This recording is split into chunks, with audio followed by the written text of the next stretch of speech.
Hello, good evening, and welcome to the Super License F1 podcast. My name's Rodney. And my name is Zach.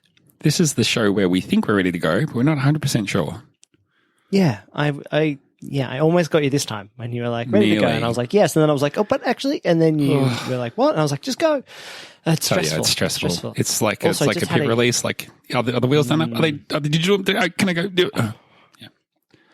Topical. Who was it this weekend that just couldn't get off the line? Like the car, like it wasn't one of the important ones, like a Verstappen or something. One of the important ones. I feel like it was it Giovinazzi when he got his nose replaced and then it just wouldn't, yes, the gear wouldn't drop. And I was like, like it was like me driving a manual car for the first time. I was like, yeah, it was very much like that, expecting it to hop as he forgets to put the clutch down or something. Very That's good. the start of our podcast. Very good stuff. So anyway, yeah, the Italian Grand Prix, we're going to talk all about it. I've got a super quiz coming up later. And we're going to look at the fantasy focus and all the usual stuff. But Zach, how you been, first of all? You good? You in a good mood? I'm in a good mood. I'm back in London town. The days are getting darker earlier. But you know what? That just means that we're heading into the autumn wardrobe, which I love. You know, jackets, walk me through your autumn wardrobe. Jumpers. Well, of course, I'm quite the dandy. I'd like to layer up. So we've got undershirts, singlets, vests, overshirts. Holy smokes. You're kidding. You know, boots, big boots. You got to wear big boots for the big streets of the big smoke, London. Otherwise, people will laugh at you and they'll be like, "You're not equipped for the day. Look at the size of your boots, tiny." So mean. Yeah. So, yep, that's my autumn wardrobe. As many layers as possible, all at once, so I'm prepared for the mean streets. All of your collars flicked up, like cascading collars all being popped. Well, that's the thing. They're popped to different length, like. The further underneath the layer is, the higher the pop. So then you get a nice cascader pop effect. So it's like you're a flower emerging out of summer into autumn. You know, that's how flowers work. yeah, exactly. I'm here to brighten up the autumn when everyone else is a shrinking violet. I shan't be a shrinking violet. I shall be a blossoming one. I love it. You love to see it. How are you? Great. I mean, I have a big window in my lounge room and I get to look out at it every day because I'm at home a lot at the moment. But we've gone through winter, through the bare, pointy, sharp barbs of the pomegranate tree right out my window. And now it's blossoming with leaves. And you know what's after that, Zach? Flowers. And you know what the flowers turn into? Delicious pomegranates. So we're on our way. We're on our way out of this miserable winter, heading into yum pom. Going to get some pominess.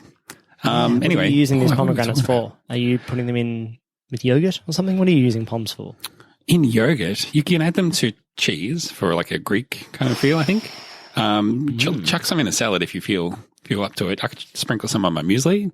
Best thing that I do though, occasionally, is get a little jar, empty some pomegranates in there, maybe some strawberries and a plum or something. Top that bad boy up with gin. Leave it for about 2 months. Ooh boy, that's some good drinking. Oh, this sounds great. Put some in a jar for me, store it away, and when I make my way back to Australia, there'll be a nice little gift for me. You got it. That I've organised for myself. Next year, because I got no pomegranates left. But yeah, we'll do that. We'll arrange that somehow. The Italian Grand Prix this week, I think it was a pretty damn good one, especially if you're an Australian. Shall we progress into the race review for this week? Yes. Let's do that. Let's decide it. Let's do it. Let us race a bit. I gave him space. Suck my balls, mate. Let's hurry up and get out of here. We've got a race to do. Zacharias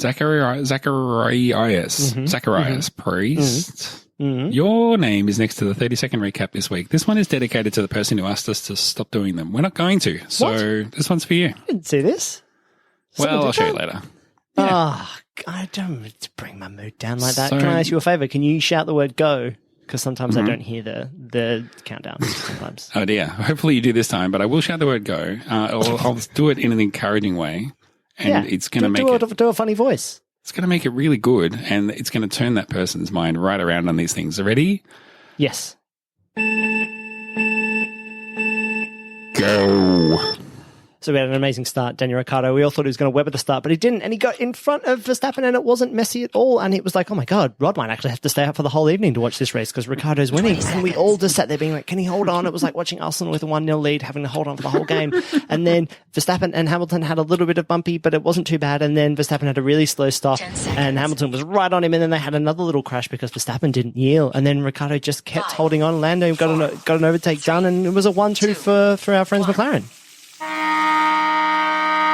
For our good friends down at McLaren. McLaren, Honda, Johnny Walker. It's not Johnny Walker anymore. That's silly. I forget who sponsors them. McLaren, Honda, Brown? That's Zach Brown. Yeah, but that's like a character. That's like the bad guy from a Sherlock Holmes novel or something. That's true. Surely they are.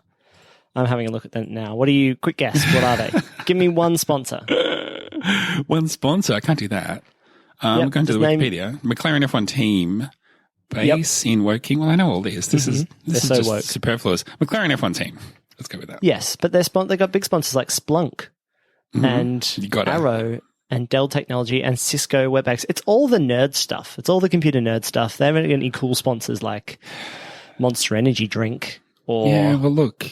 They're global, baby. You need global sponsors in 2021. You can't have localized sponsors because they do not... Anyway, look, this is such... I don't want to go down this road. Ricciardo won the fucking race, Zach. Fuck yeah, man. Bloody time. Look, we try not to be too Ricciardo biased. Obviously, we're both Australian, though. And he's obviously, I think, he's like one of the characters in the grid that people like. People like to see him do well. So, look, I mean, we'll try and keep our Aussie pride tempered, but also not that much. Yeah, I wouldn't say that. Look, the difference is it's been a couple of days now, right? If we'd done an instant reaction podcast, for you like 3 a.m. and me in the afternoon having had a couple of beers, I think we could have gone full Ricciardo stan. But we aren't those guys anymore, and we're just really happy for him. It's been a while. He's a very popular winner, and I think all F1 fans will agree. Except maybe the specific Hamilton and Verstappen fans. It's nice to see somebody else on the top step. We all like it, whether it's Leclerc or Gasly or Sainz or Russell. We're just happy to see a different face up there. And this time it was a face covered with a boot filled with champagne. One thing that I would also like to add is that even though there was this coming together between Verstappen and Hamilton, and we'll get to it, I think that it's fair to say that there was always a good chance, maybe not a great chance, but a pretty good chance that Ricciardo was going to win this one just on merit, just not because everybody else crashed or everyone else's car broke down. From all reports, there was nothing wrong with Verstappen's car. He just got a less good. Ricciardo got the superior start and then held the pace, especially through the first phase. And it's like, well, if you can't catch him on those yummy soft tires, you're maybe not going to catch him on the more durable, harder tires. So there was no suggestion, no strong suggestion, I don't think, that he was going to get chased down easily, which I think just adds to the achievement. Yeah, that McLaren's powered by that pretty tasty Mercedes power unit that, let's not forget, Monza, Festival of Speed, pretty quick track. Well, Bottas proved that the Mercedes engine was the one to have in your car this week. Yes. So I don't... And even before we had Verstappen pit stop issues, Ricciardo pulled out that 1 second lead pretty early and didn't really find himself in DRS trouble again. He did a little bit, but I think everybody was having trouble following behind, and the McLarens were fast enough that it was doing damage to Verstappen to follow closely behind Ricciardo. So Ricciardo did exactly what he needed to do. He made his move right at the start, got the better start, and just kept it there. Really, maybe the only other challenge he had was when Lando was catching up to him, being a bit like, can you tell Daniel to hurry the fuck up, please? And Daniel was like, well, fucking step on it then. I thought it was very cheeky. After Ricciardo qualified on the front row, took the lead from the first corner, and then led every lap after that. And then Lando Norris suddenly finds himself in P2. And then he's like, no, but I want to win. And they're like, no. He's like, yeah, I suppose that's fair. Yeah. Well, you got to ask, right? I think we'd all ask. Look, I don't begrudge him for asking. I think he took it very well, and he was very happy to have a 1-2 for the team. He was really on board for the team result. So, he handled it very well. This is why people like Lando. He doesn't have that, the outward arrogance of of a guy who's like, I am destined to win world championships. I am the next big thing that, one Max Verstappen just happens to have. I think Lando's just like, he knows he's good. He knows he's got a car that can win. And he was just like, just checking in. I don't want to fuck up this 1-2 for us here. That's right. And I don't really want any pressure from behind from a steaming pile of Bottas. So why don't we hurry things up a little bit? And I think that's the way to ask. It's all in the delivery. Yeah. He knows how to deliver, as does Ricciardo. Anything else we want to talk about regarding that, or should we move on to the main course? No, you know what? No, I'll save it. Let's go on to the main course. Let's talk about Verstappen. What a thing to happen. Whose fault is it, Rod? Let's cut straight to it. Verstappen, Hamilton, they had a big crash. Who are you blaming? So this is a hot take, and it's going to be unpopular. I thought it was racing incident.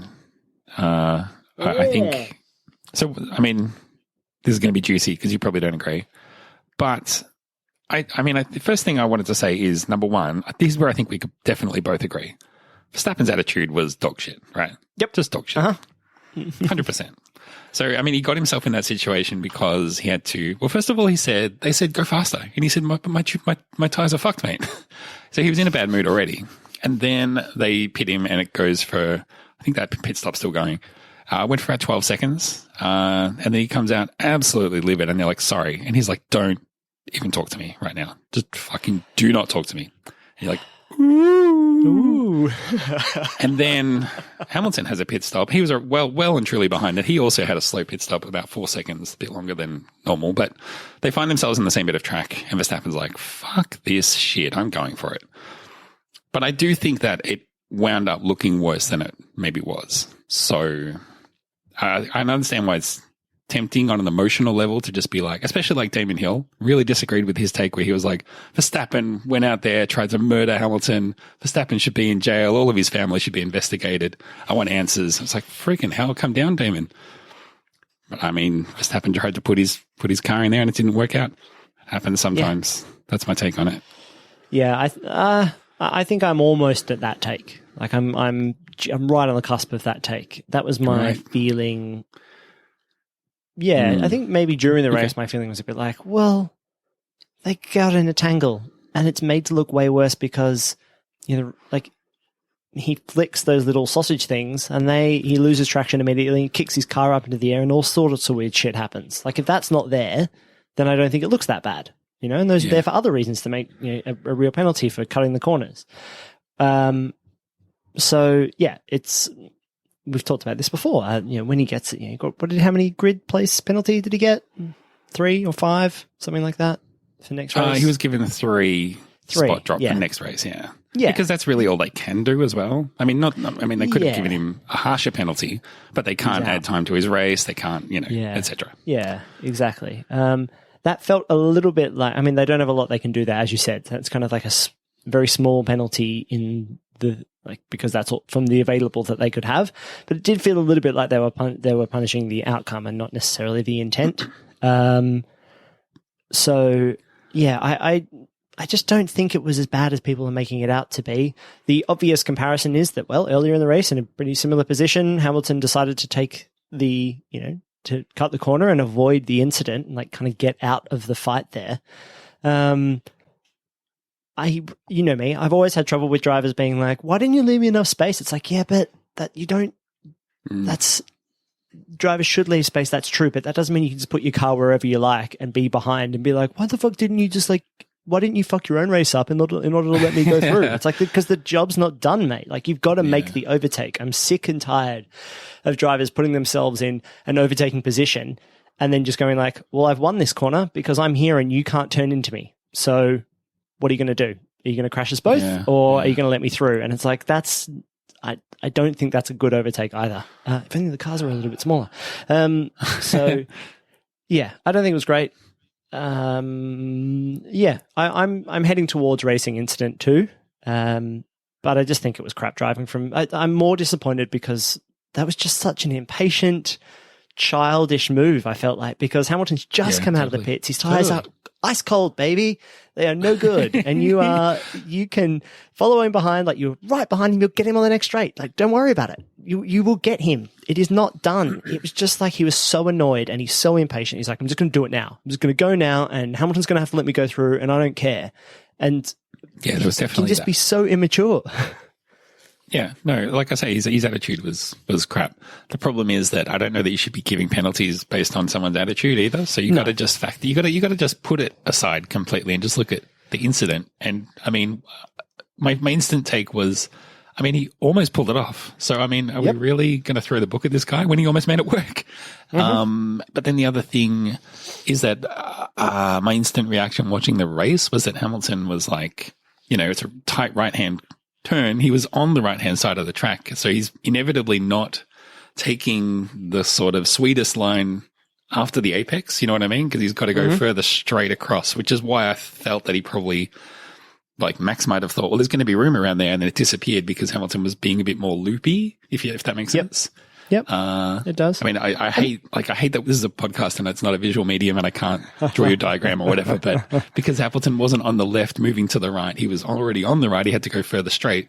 So some space that Verstappen might have expected there didn't eventuate. The other thing I thought was interesting was Martin Brundle and Paul di Resta, former racers both, when they watched the onboard for Verstappen, they were like, yeah, you do that. When you're in that car and it gets too late to pull out, you do that. That's what I would do too. And that's what I would expect other drivers to do. So I think that, I mean, I'm not a racing driver, but I think that counts for sort of something.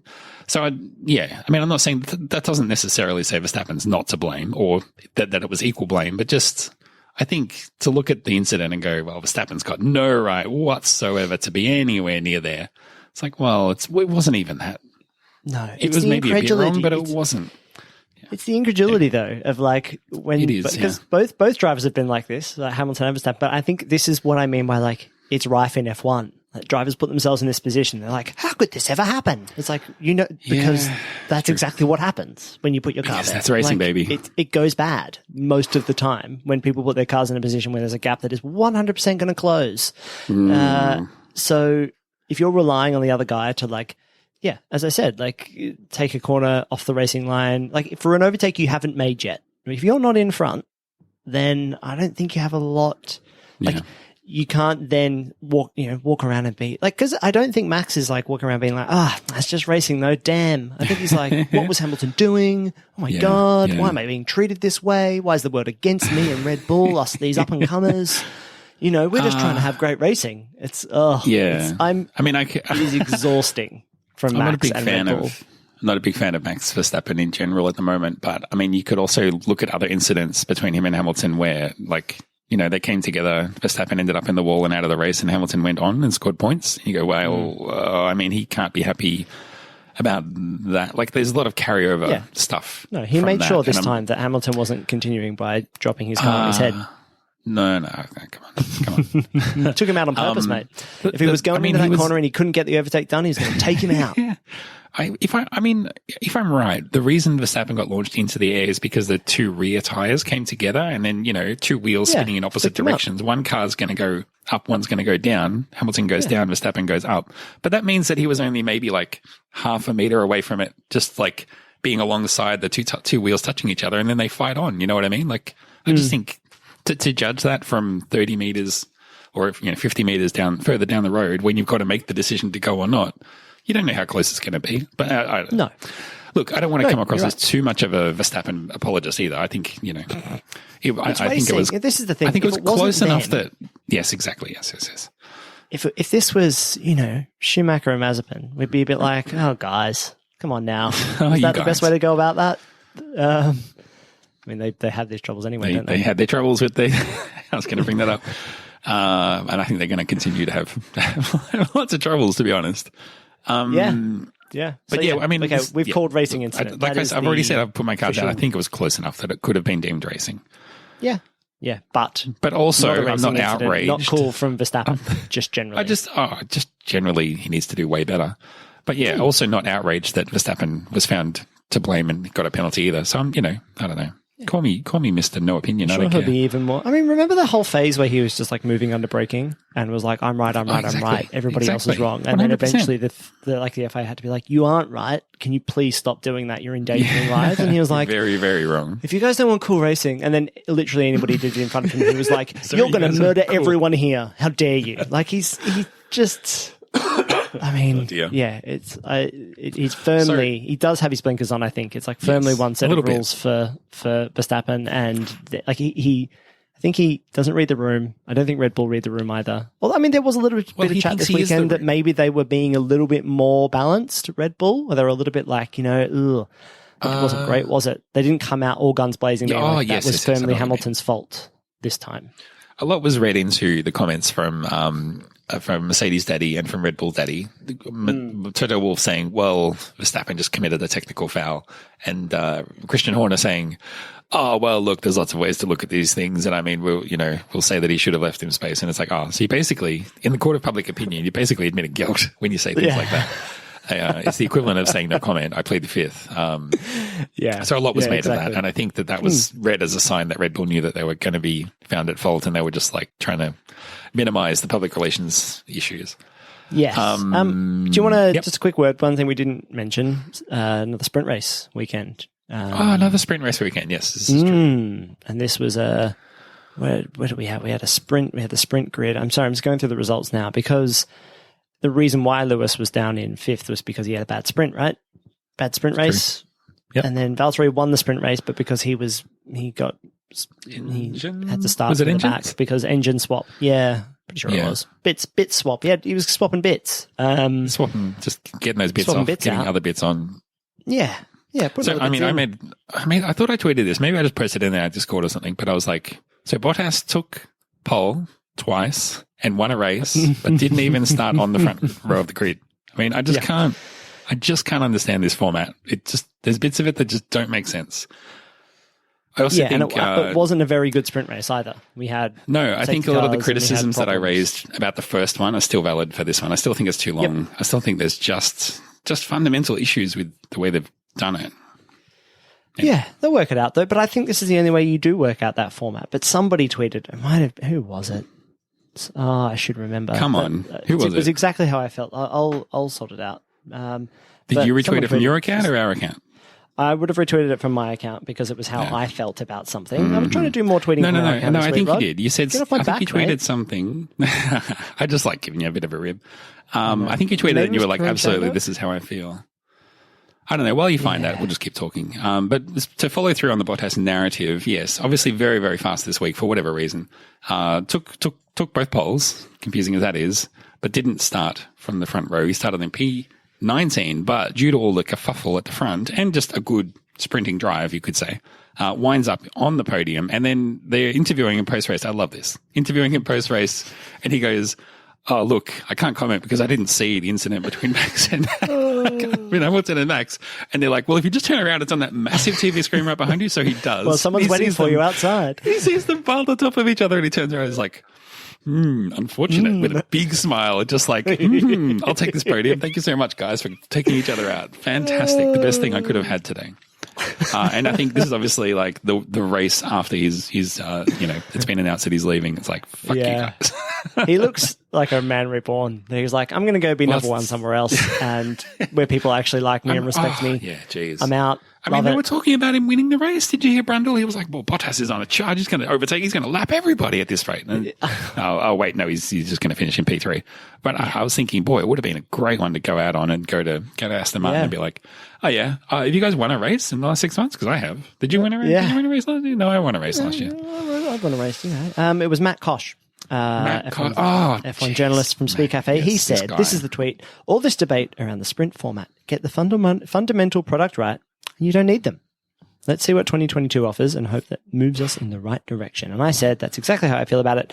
The fundamental product is not as good as it should be, and we are trying to do shit to it and around it to make it better, when instead we should just address the problem and not the symptoms. Yeah. So fix the racing. I have to tell you a story about Matt Koch, but I'll have to do it after we record. And sorry, listeners, if you want to know what I'm about to tell Zach, you have to join us as a co-host of the podcast for 8 years, I suppose. Shall we move on? I was going to say before, you brought up this point of this incident is a bit like that other incident, and how we compare these two incidents and what's going on with this incident. I thought, jumping down to our last point in the notes here, Ocon closing the door on Vettel, heading into the chicane. I think it's turn 4 and 5. They look basically a carbon copy of what Leclerc did to Hamilton a year or two ago. Probably, it must have been 2 years ago. But remember, he got that black and white flag, the warning, and they were like, "Don't do that again, or we'll give you a slap on the wrist." And he was like, "Okay." But this time, bang, a penalty for Ocon. So I mean, at the time, the justification was, "Well, we want to encourage good racing, but I guess we don't want good racing anymore." No, we don't want to. It got too good, the racing. They'd had their fill for the day, and they were like, we had a sprint race yesterday. We've got interesting stuff happening in the front. If you guys could just good chill. Racing, you guys. Yeah. We don't know where to point the cameras. Bad racing. Can we have some more? Some medium racing, stinkers of laps, please. I want it to absolutely rank laps is what I want. Yeah. No, nothing that makes the highlights, please. The guy cutting the highlights is already rocking back and forth. He's like 7 minutes of highlights. I can't. Oh, I don't get paid enough to handle this. Yeah. I mean, I also think it's a big call to Esteban Ocon does like to get his elbows out a bit, and look, he's a race winner now. Yeah, true. But I always thought he hadn't necessarily backed up his own behavioral claims just yet. I always thought he maybe raced. I liked it. But raced a little bit like he was he had nothing left to prove, and then he was left out of the grid, and it was like, oh, actually, maybe I should be a good boy and get back on the grid. And now he's like, I won. I'm here. I'll do whatever I want. I'll batter around ex-world champions and just shut the door on them. Who cares? Who are you? Aston Martin? God. The name is that. I race for long-time racing brand Alpine. Yeah. Named after a tree, mate. I just noticed that similarity to the other incident from years ago and thought it was interesting. The other thing I thought was interesting was more or less just what are we doing with leaving room? Do you have to leave room anymore or not? And does the car have to be all the way alongside or not? I guess, I don't know. Also, what is leave? I was going to say this earlier as well. The leaving room thing is difficult because, where there are little run-off zones as well. Because I wonder if the drivers are well, there's room over there. It's just off the track. Go over there. Just go drive over there. There's heaps of room. Jeez. Yeah. Someone tweeted something along the lines of "There's nothing in the rules about leaving room," which there definitely is. There absolutely is. I'm sorry to that person, but you're wrong. There's some stuff, but it's very vague and it's hard to get a handle on. You need to just be 70 years old, and by that time you're too old to race in F1. One other point, speaking about penalties, poor old Sergio Perez, he was in a right state, didn't know what to do. He's like, oh, Leclerc pushed me off, and I'm just that's my story. I'm going to stick with it. Just because I cut across the corner doesn't mean I'm going to give the place back. And he cops a penalty. He was furious. I'm halfway around full circle on this Perez fella. I was like, you are going to guarantee Max Verstappen this world championship, and Red Bull's going to win the constructors because you're a stable, solid hand. And he's not been very good. He is having trouble almost every race weekend. I can't remember the last time he put together just a nice, quiet, we didn't talk about Sergio Perez race weekend. But it also seems like he's getting worse. Yep. I think he's under trending pressure. Worse. Well, yeah, could be. Yeah. But I mean, pressure is in that there aren't any Red Bull drivers who can replace him. They've all got seats already next season. But maybe he's seen it happen before and been like, although maybe they would just change it and put me in. I saw a tweet from someone who said, as of next year, when Albon joins Williams, there will be 8 former Red Bull and Toro Rosso, AlphaTauri drivers on. That's 8 out of 20. I mean, that's nuts. I think we talked about this in a quiz one time, that it was at one point there was 6, and I was like, it feels like half the front runners. It'll never be that many again. Who are they? Do you wanna go back? We'll go 1-to-1, like game show style. Like penalty shootout. So you name one and I'll name one. Verstappen. Oh. These are going to be the 8 drivers for Red Bull next year. Verstappen and Perez. Very good. Ricciardo. Yep. Sainz. Gasly. Yep. Sonoda. Yep. Albon.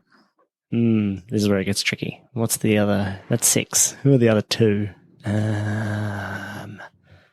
No. No, 1. I've counted pardon? 7. Have I counted 7? No, I've only got 6 so far. Verstappen, what am I missing? Perez. Verstappen. Perez. Ricardo. Sainz. Gasly. Sonoda. I know who it is. It's a really obvious one. Oh, shit. Who is it? Former Red Bull driver, still on the grid. Sebastian Vettel. Is Sebastian Vettel, exactly. 8. Only their most successful driver by a long way. Yeah. 8 drivers. Oof. The Superquiz came I suppose in the Albon thing as well is like he's still associated with like AlphaTauri and Red Bull, but is also a little bit not as much, it seems. Not quite the same amount. But the qualification was former Red Bull or AlphaTauri driver. And they've deleted contacts off his phone and stuff, so he can't tell, like, he can't give Mercedes state secrets to Red Bull about the PU. True. Yeah, absolutely. There's no way he'd be able to do that in any shape or form, like just walking around the grid. No, it's impossible. I have a question for you now, just to round out this race discussion, if you're happy to move on to the point, which is that is this a statement victory from McLaren? Is this a like, hey, we're here, guys, we're very good, and it doesn't just take the two guys smashing into each other, like we're quick on our own merit, and is this Daniel Ricciardo having found form now? I mean, we talk a lot about like tracks that suit certain engine manufacturers. This was a Mercedes track. This was a Honda track or whatever. There's been more Honda tracks than Mercedes tracks this year, I would say. But I mean, I think this was a track where it was really advantageous to have that Mercedes engine in your car. And this is the result that Mercedes have been threatening to deliver for a while. But it just needed that magic combination of genuine pace, qualifying well, sprinting well, and then because I think if I remember, Ricciardo didn't qualify all that well, but did really well in the sprint and just set himself up super nicely. So this is the kind of thing, and we'll get into, well, spoiler, we might get into some more Ricciardo victories and how he got there later, but he seems to be the kind of driver, you look back through his victories and it's always like, that wasn't just a Sunday performance. That was a whole weekend. That was really 4 days of solid performance from you. So, I think that, I mean, on a weekend when there's a sprint race, you need like people like Ricciardo who really can, deliver every session. They reap the spoils. Is that the right word? Yeah. Something like that. Yeah. Is that what you reckon? Yeah. I agree. Yeah, it's good enough. Should we talk about fantasy? Yep. Time for Fantasy Focus. So we're going to get into the top 3 for the Italian Grand Prix. I've got it up right here. So if it's okay with you, I'll kick straight in. Please. The top 3 this week. Team in position number 3. Team Mercedes is number 1 by Bart Johnson on 149 points. Very well done. Team number 2, Tangelo Racing by Tony Saint. I can see here also his league rank. He went up 4 places. Won't spoil where he is in the league overall, but he's doing incredibly well. As is our top position getter for this race. Team Vettelicious by Marie Harling, very, very good, has jumped 10 places in the league to be in position number 10 on 186 majestic points, actually pulling well clear of everybody else in a race that was hard to predict. So good on you. Good on you all. I think work. You mentioned recently, we must have the same team. We always seem to be right in and around each other. We're both in the top 20. That's great. Team Zero Engineering, Zachary Priest, 127 points. Team Amplified Ducks, Rodney Gordon, 124 points. Neither of us moved in the league by the look of it. I'll save you the trouble of looking us up there. But cool. Maybe it's time for me to make a change, if only so that we can pull apart in one way or another. Yeah. I think that would be good. Maybe change your name. Maybe pick some worse drivers and teams. Yeah, if you could just go for the loss, Rod. Who? Haas drivers now? Yeah, keep the money safe. If you finish the season with money in the bank, just you actually keep get all to that money. You get it. That's exactly right. Yeah, exactly. It carries over. Yeah, just make some big changes, mate. Fuck around with your team heaps. That'd be a good idea. Then I'll just keep mine the same, and then we'll see. Very good. We'll see. The overall, we have the aforementioned Tangelo Racing from Tony Saint on 1,913 points has shot up the table, as you said, into podium positions from as far down as 7, and is now up to as high as 3. Very nice. High Rake the Forest from Big Nick House, still tussling up the front there, although now falling maybe a little further behind Yucknut and French Gasly from Flurg, who is on 2,037 points, 0.5. The 0.5, some people forget it, but it's very important. So, as I say every week, it's all to play for. Yeah, 0.5s are points as well. Yep. Yeah, points are good. Ready for Super Quiz? Yep. we will accept a couple of questions. Should one only win one? Would one want to have won that one in round one? Can you repeat the question? Zach, we're straight into it. No mucking around. This is the Ricciardo wow and the race. He won the race. Ricciardo wow and it almost works. I'm not as good as you at the pun titles. I forgot about Ricciardo wow. That's a good hashtag. Wow. We've got t-shirts with Ricciardo wow on them. Yeah. Huh. We'll do some new ones. If he starts winning more races, we'll do more shirts. Daniel's won 8 races now, as we all know. And we know that the most recent one, we talked all about it. We know that one very well, but we're going to do 7 questions, one each about all the other 7 races, just because we're in Daniel fever this week. You feeling ready? Have you got your thinking brain on? Yeah. How many questions? 7, because he's won 8 races. We're not going to do a question about this race. We're going to do one question about each of the other 7 victories. Okay, so he's won 8 races, but we're going to do 7 questions because one was.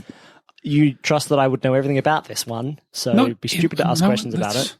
Superquiz isn't about knowing everything; it's about knowing one specific thing. You only need to know the thing. It's a journey. It's a journey, and you know what? They aren't even really for the question answer. Really, the reasons why we do this quiz is for everybody listening, so they can learn something because we all know the answers already. It's they don't. We pretend not to know them sometimes, otherwise it wouldn't be believable. There might also be some facts about shoeys in here, so I'll keep you updated on those as we go. Question number 1, Zach. Win number 1 for Daniel. It was his first win. It was a pretty memorable one for all of us. If nothing else, it was because it came from completely out of the blue. But Zach, I want you to tell me where it was and what year it was. Was it Hungary? No. No? Fuck. Why do I have this hungry memory of like a fight with Maybe Bottas? you're hungry? Lunchtime Maybe for you? I'm hungry for more. Was it Monza? Maybe? No, I'll put you out of your misery. Canada 2014. Oh, fucking Canada. That's why I was... You were at my place. We got up very early to watch it. We ate waffles. We did a live stream after the race. It was battling out with Bottas. That was the race. I just had the place wrong. Maybe, I don't know. Probably. Sure. Yes. Very good. So Canada 2014 was his win number 1. Win number 2 in Hungary. You were very close. You're all around it. Win number 2, Zach, though, in Hungary 2014. Daniel claims a victory in a rain-affected race with Alonso and Hamilton rounding out the podium. But what was noteworthy about Alonso finishing in the top 3 on that day? What was noteworthy about him finishing on the top 3 on that day? Hungary 2014. He started from the back of the grid. No, well, that's not the answer that I have. I don't believe he did either. But to date, that was Alonso's most recent podium finish. 2014 in Hungary. Side note, this was Daniel's first shoey, Hungary 2014, when he won his second race. That long ago? That long ago, mate. Wow. Win number 3 was in Belgium 2014. It was a good year for Daniel. Win number 3 in Belgium. Daniel qualified in P4 but benefited from an incident between which 2 teammates? Oh, 2 teammates. I'm guessing it would be the Mercedes brothers and boys. Yeah, the Mercedes boys. Hamilton and Rosberg on lap 2. Maybe the most famous incident from that year, really, the Rosberg-Hamilton incident in Spa. Also at that race, Daniel did a shoey with Mark Webber. Oh, so there you go. Wow. Just throwing in extra facts. I'm saying got Webber to do the shoey as well. Win number 4. This was in Malaysia 2016. Hamilton had an engine problem and Vettel and Rosberg collided, giving Daniel the win. And with Max in P2, Red Bull scored their first 1-2 finish in the hybrid era. But some Australian fans who were dubbed the Budgie 9 were arrested after the race. Zach, why were they arrested? The Budgie 9. This is in Malaysia. Did they go swimming somewhere there? Well, I know this, but I don't. Did they go swimming where they weren't meant to in Budgie Smugglers? Were they? They were in Budgie Smugglers. Yeah. Do you want to tease it out a little more? Did they run onto the track when they weren't meant to in Budgie Smugglers? Well, man, you're all around it. I mean, I don't think they ran onto the track, but they were in Budgie Smugglers with Australian flags, just very drunk and disorderly, completely disgracing themselves, and being Malaysia, they were arrested. And reasonably Daniel Ricciardo made a public comment that they should be let out.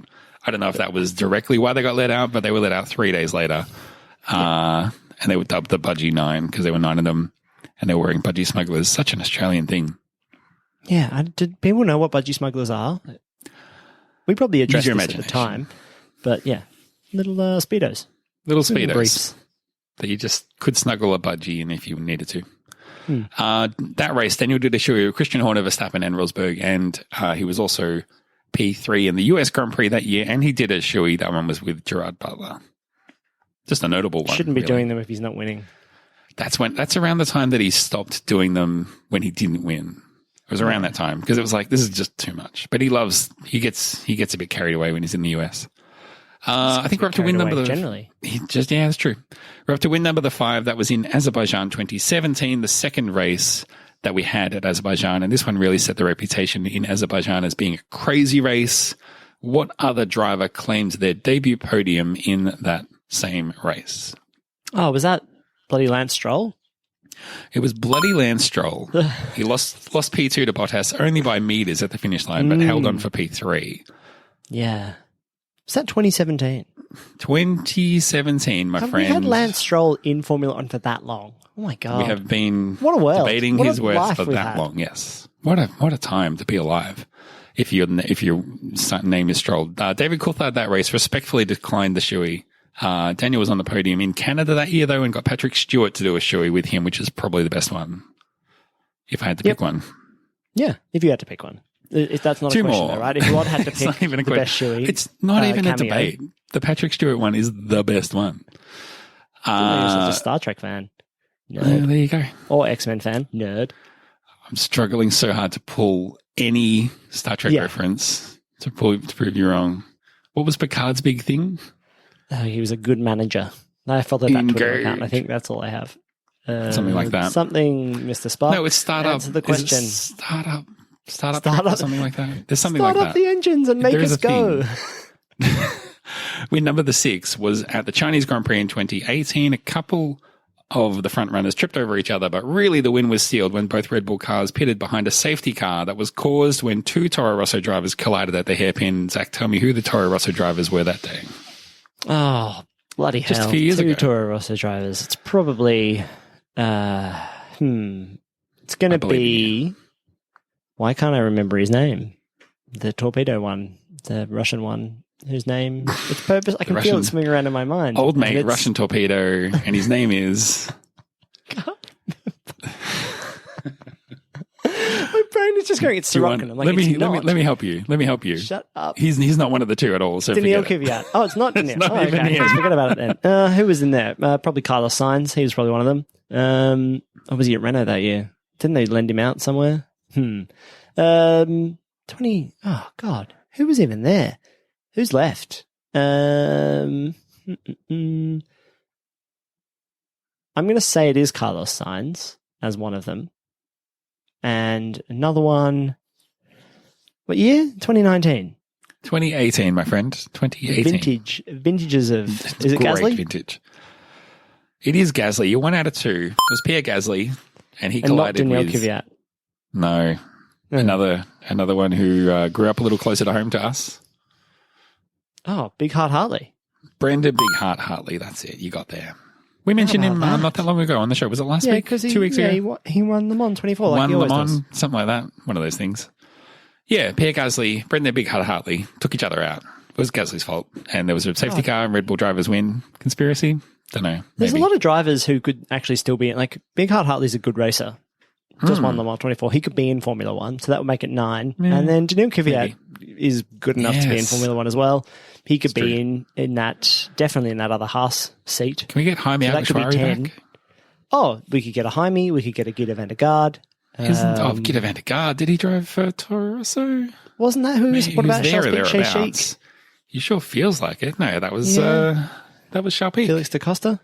Yeah, but were they the same? Is Guido van der Garde? Sebastian Buemi is. I think Buemi is still driving in Formula E. I think. Who did Vito van der? I can't even spell that. You're looking it up. Van der Guardiola. Here we go. Guido van der Garde. Who did he race for? Rod. Caterham? Yes, it was Caterham. That's true. And scrolling down. Scrolling. Scrolling. Was there another team? Don't even know. Maybe it was just Caterham. Yeah. Who was the test driver for Sauber? Yeah. That's I just think all of the people with those names were Red Bull or Toro Rosso at some point. Felix da Costa. Excellent. Was he not? No, he was one. Yes, totally. I feel like I've done a quiz 100%. on all of these different guys and all the. We've done. I think we've probably done. Yeah, we've done a few. We've got one more question. Do you want to round this thing off? Or? Yeah. Okay. I don't want to leave it on the table. By the way, also, Daniel Ricciardo does at the Chinese Grand Prix, did a pretty standard shoey after pumping up the crowd. He's really good at building the hype, but it was by the book affair, that shoey. But win number 7, a really dominant weekend at the Monaco Grand Prix in 2018. Ricciardo loses 25% power and has only 6 gears to drive with, but he still holds on for the victory. The drivers wound up being quite spread out. Some called it the most boring Grand Prix ever. But what was unique about that race? What was unique about that race? I can remember this. Was it that they... Yes, give me a hint, please. Yes. So the hint was this was the first time in 10 years that this thing had happened at the Monaco Grand Prix. Oh, the first time in 10 years. Was qualifying cancelled? No, nothing to do with qualifying. Nothing to do with qualifying. Was it that the race was shorter because of something? Didn't feel shorter. In fact, all the drivers felt that it was going on and on and on and on. No, it was delayed for ages. There were opposite. There were no full safety cars at that Monaco Grand Prix. The first time in 10 years. It was the opposite of what I was thinking. Yes, exactly. There was a brief, before anyone pings me on it, there was a brief virtual safety car, but there were no full safety cars in that race. Daniel, for Daniel Shuey, yes, looking at you, F1 Statsman.